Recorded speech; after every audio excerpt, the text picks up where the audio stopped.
নমস্কার নমস্কার নমস্কার নমস্কার নমস্কার আপনাদের সবাইকে সবাইকে সবাইকে নমস্কার জানাচ্ছে আপনাদের সৌমিত্র বসু। সবাইকে অজস্র শুভকামনা জানাচ্ছে, সবাইকে স্বাগত জানাচ্ছে আজকের এই শরণাগত অনুষ্ঠানে এবং সবাইকে শুভ সকাল জানাচ্ছে। শুভ হোক, শুভ হোক, সকলের শুভ হোক, সকলের ভালো হোক, মঙ্গল হোক, কল্যাণ হোক, কল্যাণ হোক, কল্যাণ হোক। আজ রানী রাসমণির জন্মদিন। হ্যাঁ, দক্ষিণেশ্বর কালীবাড়ির যিনি স্থপতি বলি, যিনি এই মন্দির তৈরি করিয়েছিলেন, সেই রানী রাসমণি ঠাকুর শ্রী রামকৃষ্ণ পরমহংসদেব তার যে দিব্য ভাবের বিচ্ছুরণ যাদের ছাড়া করতে পারতেন না, একটা আধার চাইতে অবলম্বন চাই, তো রানী রাসমণি ছিলেন সেই রকম একজন অবলম্বন। আজ তার জন্মদিন, 11ই আশ্বিন 1200 সন। আর আজকে বিশ্ব কন্যা দিবস। নারীকে আপন ভাগ্য জয় করে দেবার অধিকার, সেই অধিকার নারীকে অর্জন করতে হয়েছে। তার কারণ নারী শারীরিক দিক থেকে দুর্বল, সেই কারণে আরো নানান দিক থেকে তাকে দুর্বল করে রাখা হয়েছিল। আজকের একটা অংশের নারী উঠে দাঁড়িয়েছে, কিন্তু আমার দেশের, শুধু আমার দেশের কেন, পৃথিবীর অনেক দেশের অনেক জায়গার নারী এখনো পর্যন্ত পুরুষের সমকক্ষ হতে পারেননি। তাদের উঠে দাঁড়াবার ডাক দেবার দিন আজকে। আজ বিশ্ব কন্যা দিবস। এবারে বেনি মাধবশীলের পঞ্জিকা অনুযায়ী আজকের দিনটার কথা বলি। আজকে 11ই আশ্বিন 1432, ইংরেজির 28শে সেপ্টেম্বর 2025, রবিবার। আজ ষষ্ঠী। সূর্যোদয়ের সময় ভোর 5:30, সূর্যাস্তের সময় বিকেল 5:26। নক্ষত্র জ্যেষ্ঠা। আজকে জন্মে বৃশ্চিক রাশি, বিপ্রবর্ণ, রাক্ষসগণ। রাত্রি 1:32 গতে ধনু রাশি, ক্ষত্রিয় বর্ণ। আজ মহাপ্রভুর কথা বলবো আপনাদের। মহাপ্রভুকে নিয়ে কথা বলা এখানেই শেষ হবে, আজকেই। এরপরে আর সুযোগ পাবো না। দীর্ঘদিন ধরে মহাপ্রভুর জীবন কথা বলেছিলাম, খুব আশা ছিল শেষ করে যেতে পারবো, কিন্তু শেষ করে যেতে আর পারলাম না। আজকেই শেষ।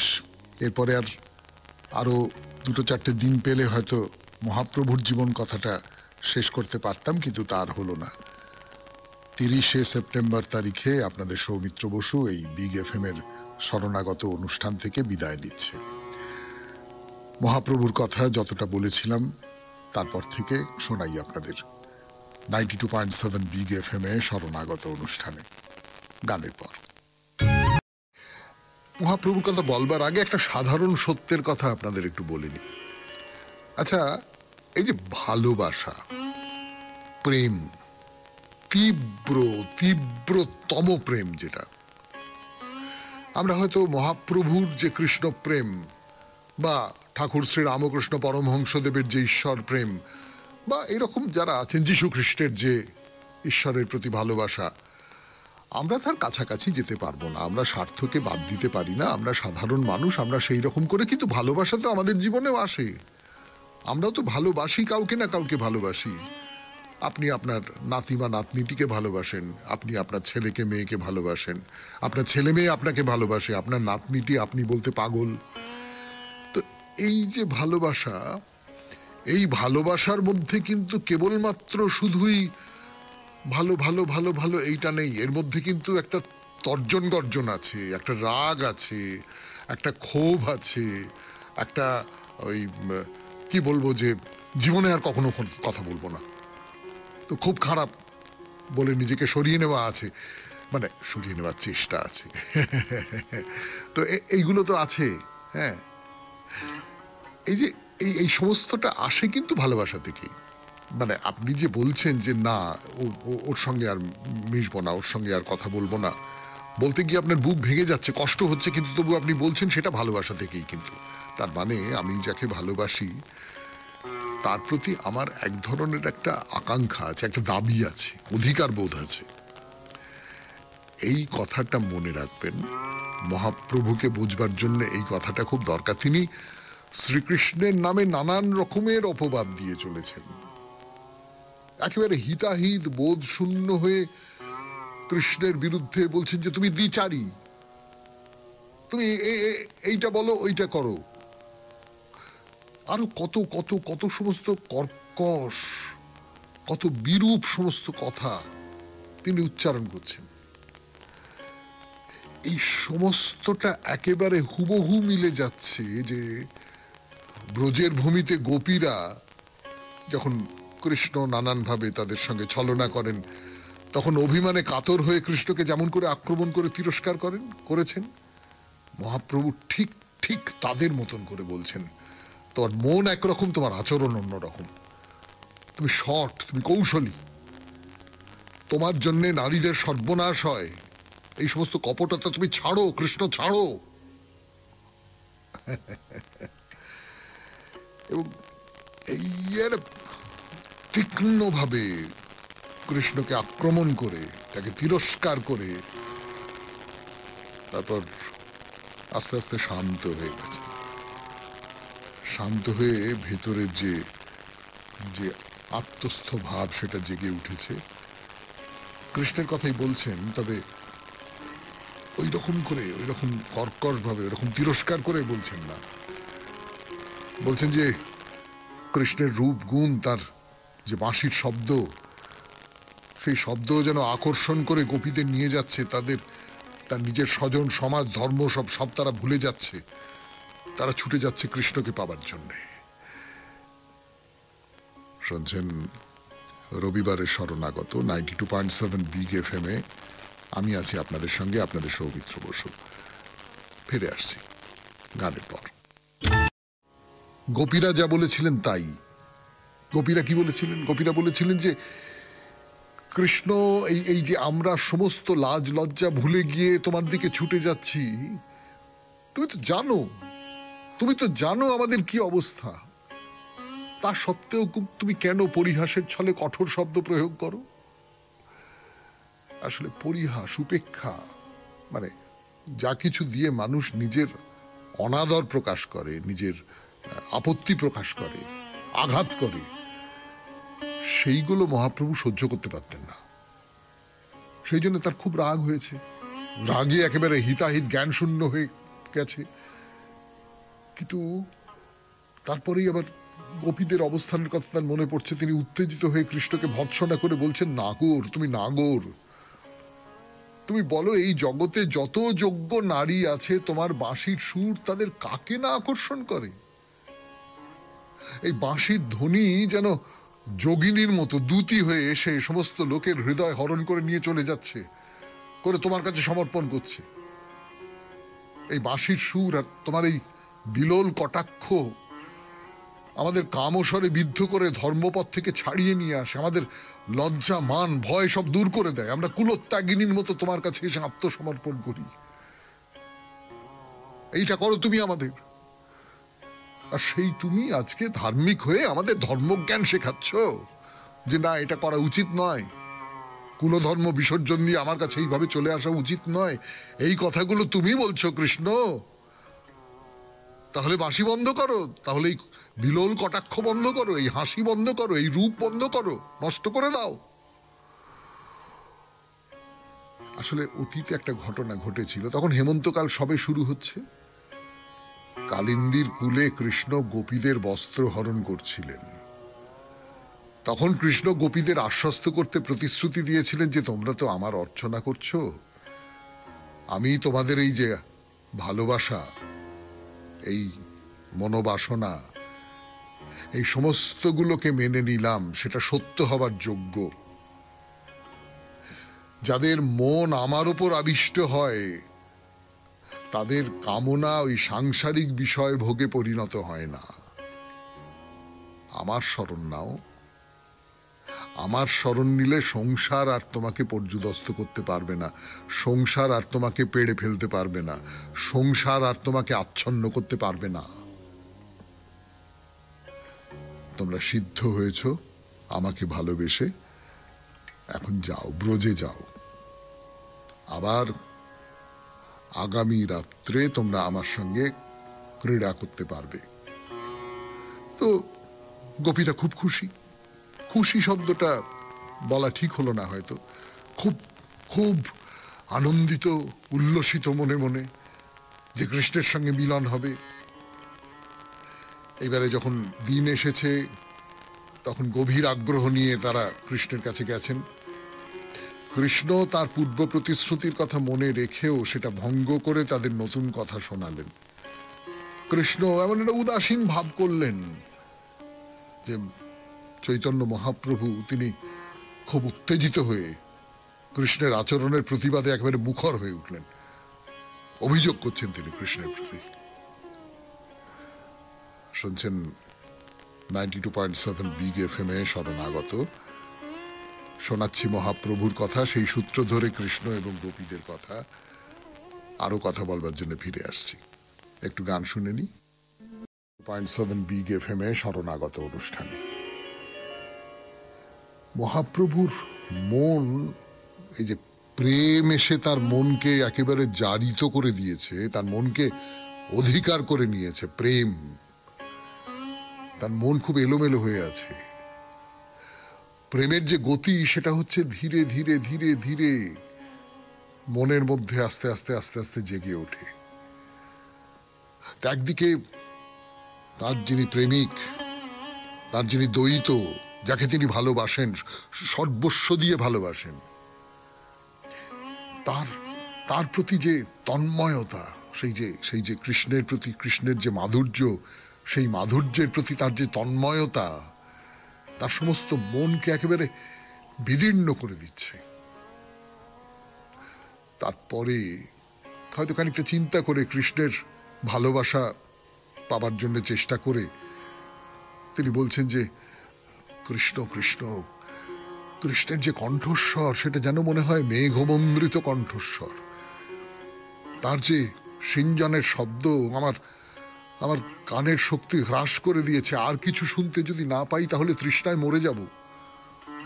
তার নূপুরের যে নিক্কণ সমস্ত ধ্বনিকে আচ্ছন্ন করে রাখে। তিনি যখন কথা বলেন সেটাই তো অমৃত, পরম অমৃত, সেটাই তো জীবন। তার যে বাঁশির সুর সেটা সমস্ত মেয়ের হৃদয়কে বিক্ষুব্ধ করে তোলে।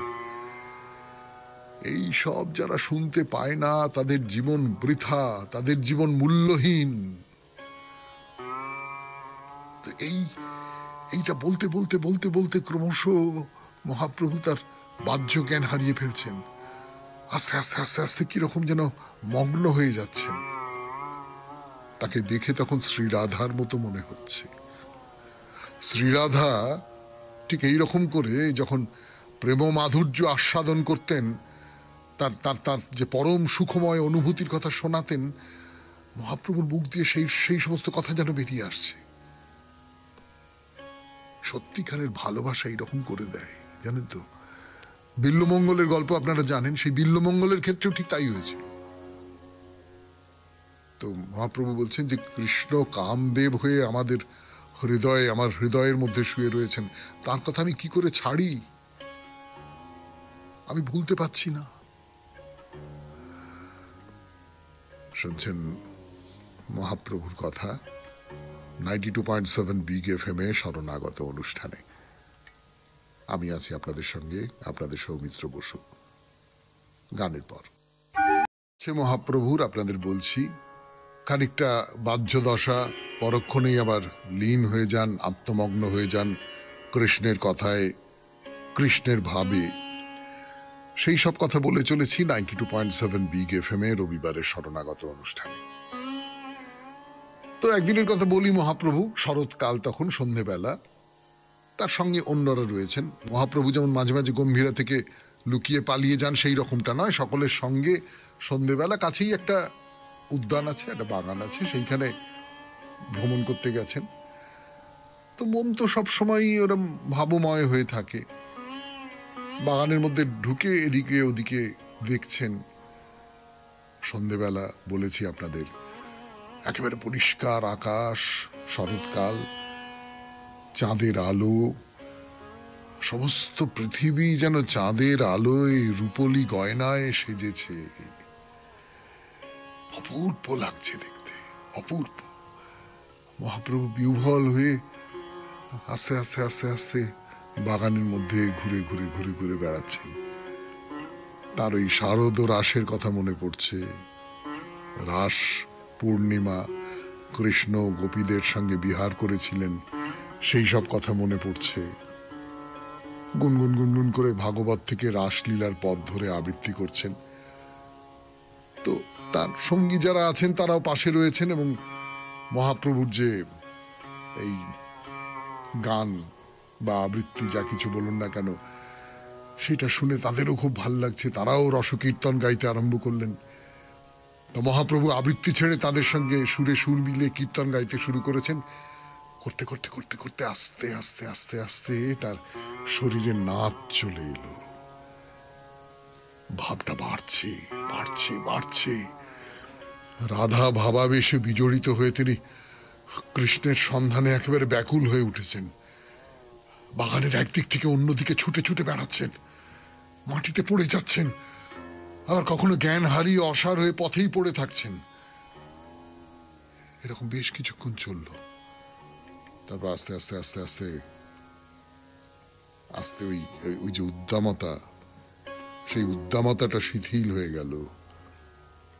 তখন ওই ভাগবতের রাসলীলা অধ্যায় থেকে একটা একটা করে শ্লোক নিয়ে তার অর্থ নিয়ে আপন মনে মহাপ্রভু গান গাইছেন। তো এই বাগানে ঢুকে মহাপ্রভু তার সঙ্গে যারা আছেন ওই শারদ রাসের কথা নিয়ে, কৃষ্ণের সঙ্গে গোপীদের মিলন নিয়ে এই সমস্ত করে তার ব্যাখ্যা শুনিয়েছিলেন। আবার আবার সেই কথাগুলো বলছেন। বলতে বলতে ভেতরে একটা গভীর আনন্দ হচ্ছে, পুলক হচ্ছে, সমস্ত শরীরে কাঁটা দিয়ে উঠছে। আবার পরক্ষণেই যেন একটা অদ্ভুত বিষাদের ছায়া তাকে আচ্ছন্ন করে ফেলছে। কথা বলতে পারছেন না, নানান রকম যে বিকারের চিহ্ন তার সমস্ত শরীরে প্রকাশিত হচ্ছে, এবং কত রকমের সব ভাবতরঙ্গ তার শরীরের মধ্যে প্রবাহিত হচ্ছে এই উদ্যানে ভ্রমণ করতে করতে। 92.7 বিগ FM এ শরণাগত শুনছেন, রবিবারের শরণাগত। আরো কথা বলবার জন্য ফিরে আসছি গানের পর। জুড়ে আস্তে আস্তে নৃত্য করতে করতে করতে করতে ঘুরে বেড়াচ্ছেন, আর মুখে গুনগুন গুনগুন করে গান গাইছেন, কীর্তন করছেন।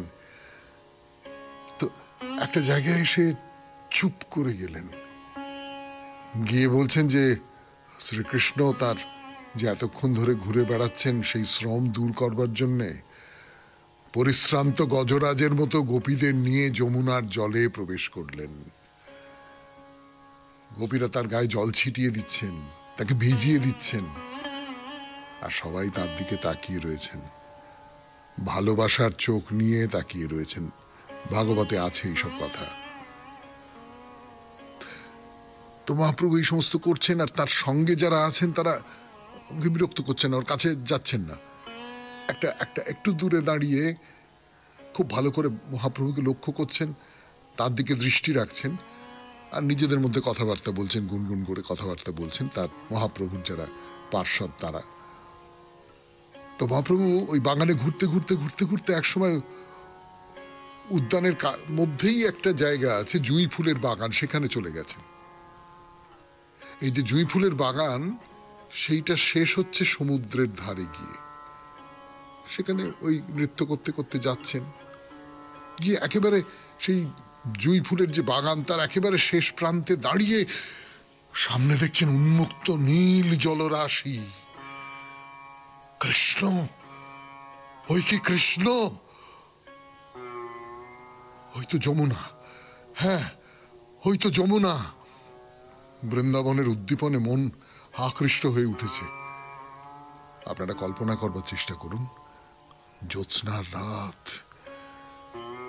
সমুদ্র, সমুদ্রের উচ্ছ্বসিত সমুদ্র, সেখানে চাঁদের আলো এসে শত শত কোটি কোটি টুকরো হয়ে যাচ্ছে।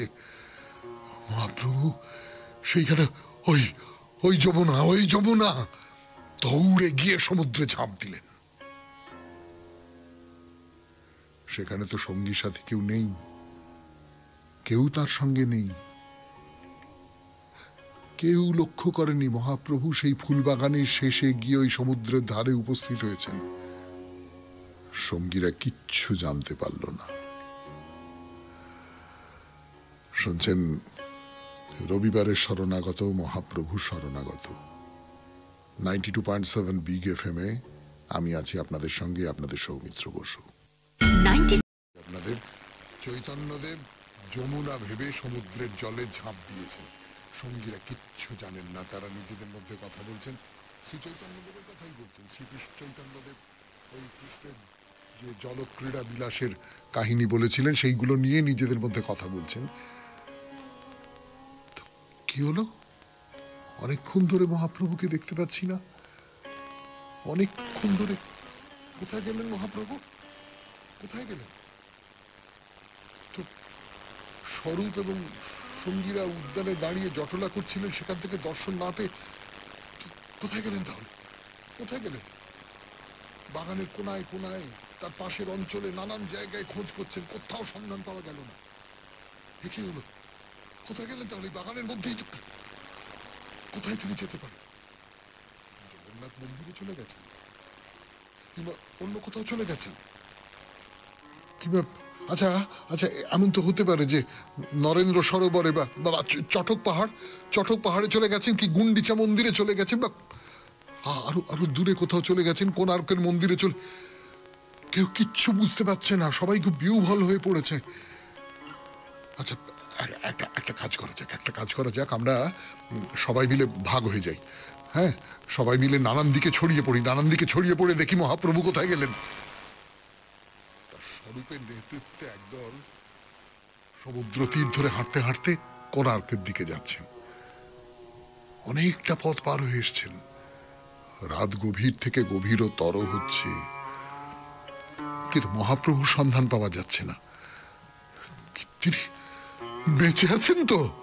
হ্যাঁ, বেঁচে আছেন তো তিনি? এরকম একটা কথা তো মনে হয়। তাহলে কি মহাপ্রভু অন্তর্ধান করেছেন?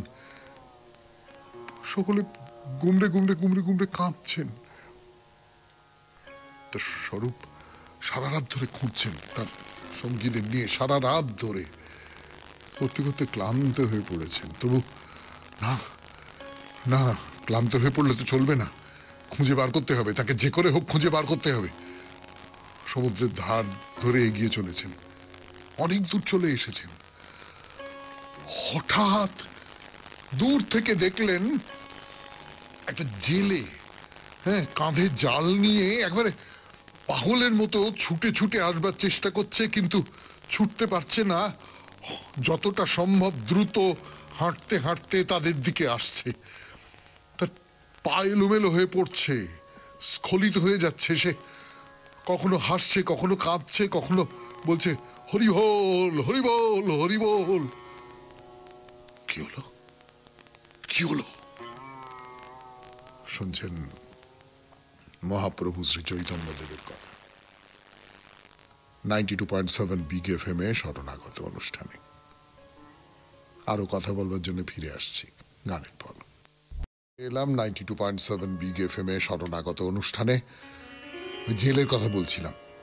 সেই ছুটতে ছুটতে ছুটতে ছুটতে আসছে, আর হরি বল, হরি বল, হরি বল, হরি বল এরকম করতে করতে আসছে। তার পা এলোমেলো করে পড়ছে। হ্যাঁ, এরকম।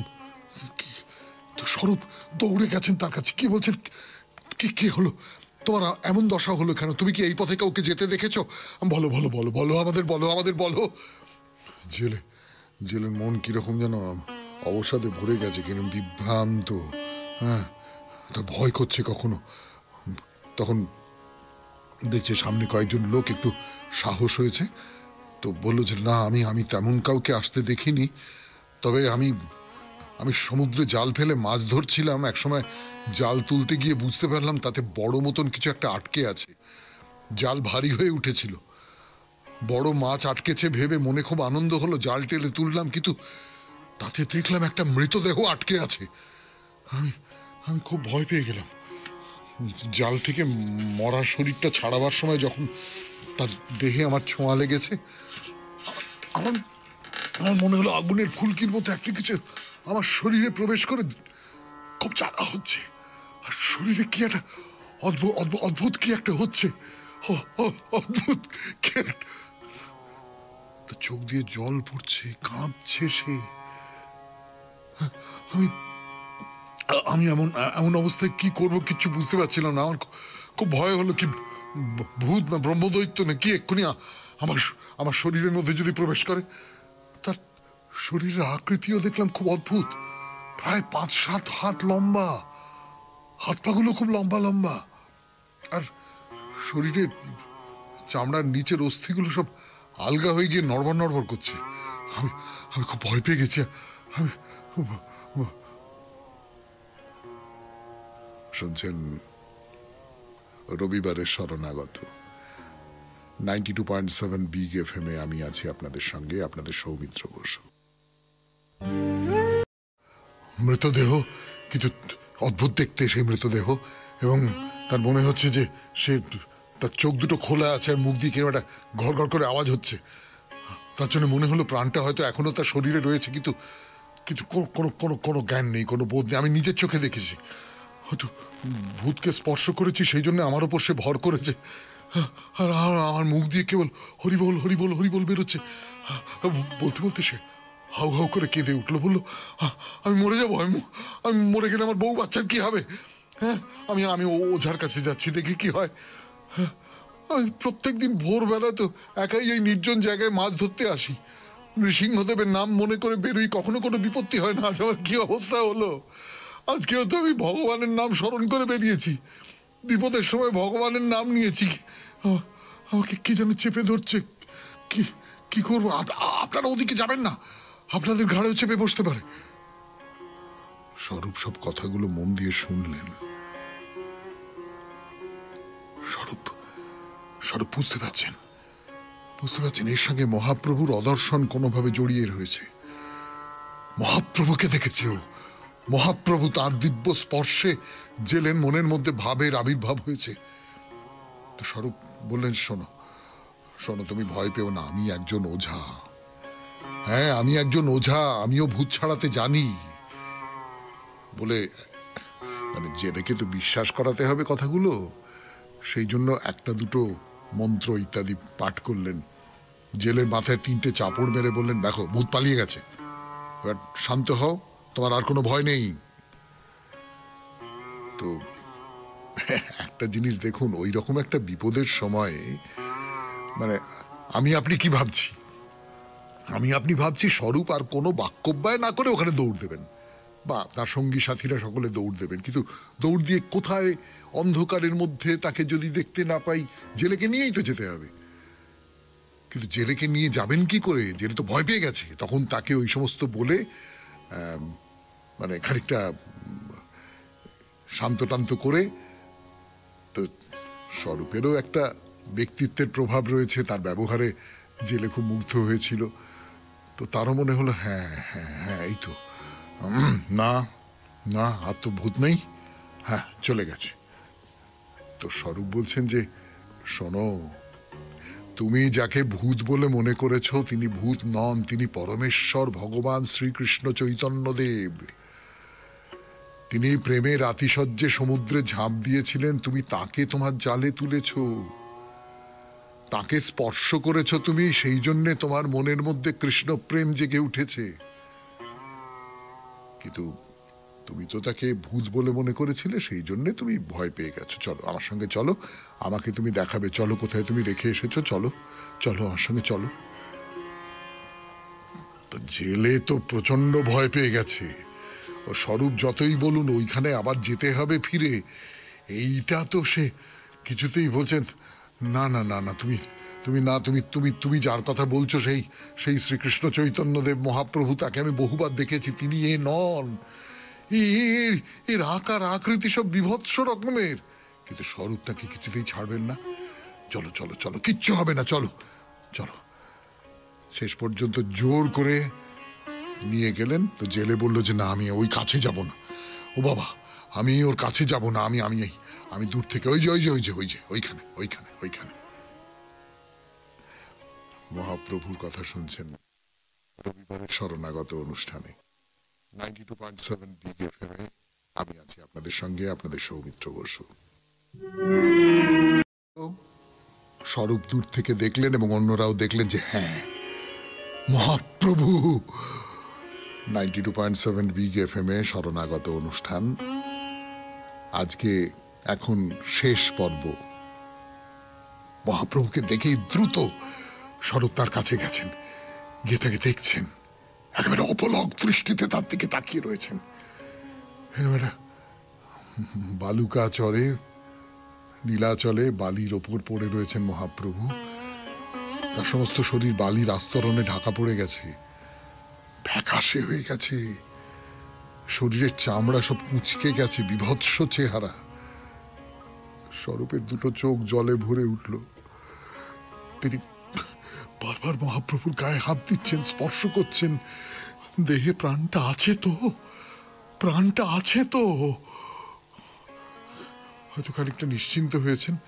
মহাপ্রভু যে ছিন্ন ভেজা কৌপিনটা সেইটা নিয়ে আস্তে আস্তে আস্তে আস্তে তার দেহে সমস্ত বালি টালি লেগে রয়েছে, সেই বালিগুলো সমস্ত মুছে দিলেন। তারপর একটা শুকনো কৌপিন পরিয়ে দিলেন, একটা শুকনো জামা তার দেহের পাশে ওই বালির উপরে মেলে দিলেন। তারপর বললেন, চলো চলো চলো চলো, এইখানে এইখানে তোলো, এইখানে বলে ওই যে শুকনো কাপড়টা যেটা মেলে দিয়েছিলেন সেইটা একটা উত্তরীয় হয়তো কারোর গায়ে ছিল, সেইটা তার উপরে মহাপ্রভুকে শোয়ালেন। যে বালির উপরে শুয়ে থাকবেন নাকি, তা কি হতে পারে? এর মধ্যে তো তারা চিৎকার চেঁচামেচি, বহু মানুষ, স্বরূপ এবং তার সঙ্গে যারা আছেন তারা চিৎকার চেঁচামেচি করছেন, শোনো শোনো, পাওয়া গেছে, তাকে পাওয়া গেছে। সেই শুনে দূর দূর থেকে অন্য যারা আছেন তারাও সকলে চলে এসেছেন। তারা মহাপ্রভুকে চলে গেছেন আমাদের ছেড়ে, কাঁদছেন। তো একসঙ্গে শান্ত হয়ে বলছেন, কি কি করা যায় এরকম একটা অবস্থায়? এত ভারী দেহ তো বয়ে নিয়ে আমাদের বাসায় যাওয়া সম্ভব নয়। শেষে সিদ্ধান্ত নিয়ে সকলে তার পাশে দাঁড়িয়ে আর উচ্চৈঃস্বরে হরিনাম সংকীর্তন করতে শুরু করলেন। আর স্বরূপ একেবারে তার কানের কাছে মুখ নিয়ে কৃষ্ণ নাম কীর্তন করছেন। কিন্তু না, মহাপ্রভুর ভেতরে ভাব পরিবর্তনের কোনো লক্ষণ নেই। সমস্ত মন বুদ্ধি একেবারে বিলীন হয়ে গেছে। সেই অবস্থাতেই তো ভগবানের সঙ্গে পূর্ণ মিলন হয়। অনেকক্ষণ ধরে চেষ্টা করেও যখন তার মধ্যে ওই বাহ্য উপলব্ধি ফিরিয়ে আনতে পারছেন না, তারা আরো আর্তকণ্ঠে চিৎকার করে কীর্তন করছেন। সেই কীর্তন যেন কান্নার মতন শোনাচ্ছে। তারপর একটা সময় মহাপ্রভুর যে জড় দেহ সেইটা অল্প অল্প অল্প অল্প কাঁপছে, যেন নিঃশ্বাস নিচ্ছেন। আরো আরো জোরে তারা নাম গান শুরু করলেন। হঠাৎ এক সময় মহাপ্রভু হুঙ্কার দিয়ে উঠে বসলেন। এই পর্যন্তই থাক। 92.7 বিগ এফএম এ শরণাগত অনুষ্ঠান আজকের মতো এখানেই শেষ হলো। সবাই খুব ভালো থাকবেন, আনন্দে থাকবেন। নমস্কার নমস্কার নমস্কার নমস্কার নমস্কার নমস্কার। আপনাদের সবাইকে সবাইকে সবাইকে নমস্কার জানাচ্ছে আপনাদের সৌমিত্র বসু। সবাইকে অজস্র শুভকামনা জানাচ্ছে, সবাইকে স্বাগত জানাচ্ছে আজকের এই শরণাগত অনুষ্ঠানে এবং সবাইকে শুভ সকাল জানাচ্ছে। শুভ হোক, শুভ হোক, সকলের শুভ হোক, সকলের ভালো হোক, মঙ্গল হোক, কল্যাণ হোক, কল্যাণ হোক, কল্যাণ হোক। আজ রানী রাসমণির জন্মদিন।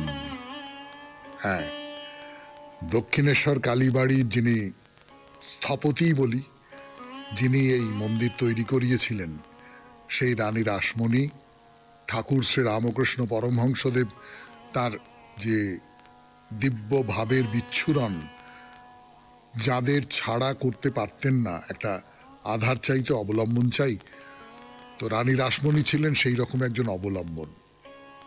আজ তার জন্মদিন 11ই আশ্বিন 1200 সন। আর আজকে বিশ্ব কন্যা দিবস। নারীকে আপন ভাগ্য জয় করে দেবার অধিকার, সেই অধিকার নারীকে অর্জন করতে হয়েছে। তার কারণ নারী শারীরিক দিক থেকে দুর্বল, সেই কারণে আরো নানান দিক থেকে তাকে দুর্বল করে রাখা হয়েছিল। আজকের একটা অংশের নারী উঠে দাঁড়িয়েছে, কিন্তু আমার দেশের, শুধু আমার দেশের কেন, পৃথিবীর অনেক দেশের অনেক জায়গার নারী এখনো পর্যন্ত পুরুষের সমকক্ষ হতে পারেননি। তাদের উঠে দাঁড়াবার ডাক দেবার দিন আজকে। আজ বিশ্ব কন্যা দিবস। এবারে বেনি মাধবশীলের পঞ্জিকা অনুযায়ী আজকের দিনটার কথা বলি। আজকে 11ই আশ্বিন 1432, ইংরেজির 28শে সেপ্টেম্বর 2025, রবিবার। আজ ষষ্ঠী। সূর্যোদয়ের সময় ভোর 5:30, সূর্যাস্তের সময় বিকেল 5:26। নক্ষত্র জ্যেষ্ঠা। আজকে জন্মে বৃশ্চিক রাশি, বিপ্রবর্ণ, রাক্ষসগণ। রাত্রি 1:32 গতে ধনু রাশি, ক্ষত্রিয় বর্ণ। আজ মহাপ্রভুর কথা বলবো আপনাদের। মহাপ্রভুকে নিয়ে কথা বলা এখানেই শেষ হবে, আজকেই। এরপরে আর সুযোগ পাবো না। দীর্ঘদিন ধরে মহাপ্রভুর জীবন কথা বলেছিলাম। খুব আশা ছিল শেষ করে যেতে পারবো, কিন্তু শেষ করে যেতে আর পারলাম না। আজকেই শেষ। এরপরে আরো 2-4টে দিন পেলে হয়তো মহাপ্রভুর জীবন কথাটা শেষ করতে পারতাম, কিন্তু তার হলো না। 30শে সেপ্টেম্বর তারিখে আপনাদের সৌমিত্র বসু এই বিগ এফএম এর শরণাগত অনুষ্ঠান থেকে বিদায় নিচ্ছে। মহাপ্রভুর কথা যতটা বলেছিলাম তারপর থেকে শোনাই আপনাদের 92.7 বিগ এফএম এ শরণাগত অনুষ্ঠানে, গানের পর। মহাপ্রভুর কথা বলবার আগে একটা সাধারণ সত্যের কথা আপনাদের একটু বলে নিই। আচ্ছা, এই যে ভালোবাসা, প্রেম, তীব্রতম প্রেম যেটা, আমরা হয়তো মহাপ্রভুর যে কৃষ্ণ প্রেম বা ঠাকুর শ্রী রামকৃষ্ণ পরমহংসদেবের যে ঈশ্বর প্রেম, বা এরকম যারা আছেন যীশু খ্রিস্টের যে ঈশ্বরের প্রতি ভালোবাসা, আমরা তার কাছাকাছি যেতে পারবো না। আমরা স্বার্থকে বাদ দিতে পারি না। আমরা সাধারণ মানুষ, আমরা সেই রকম করে, কিন্তু ভালোবাসা তো আমাদের জীবনেও আসে। আমরাও তো ভালোবাসি, কাউকে না কাউকে ভালোবাসি। আপনি আপনার নাতি বা নাতনিটিকে ভালোবাসেন, আপনি আপনার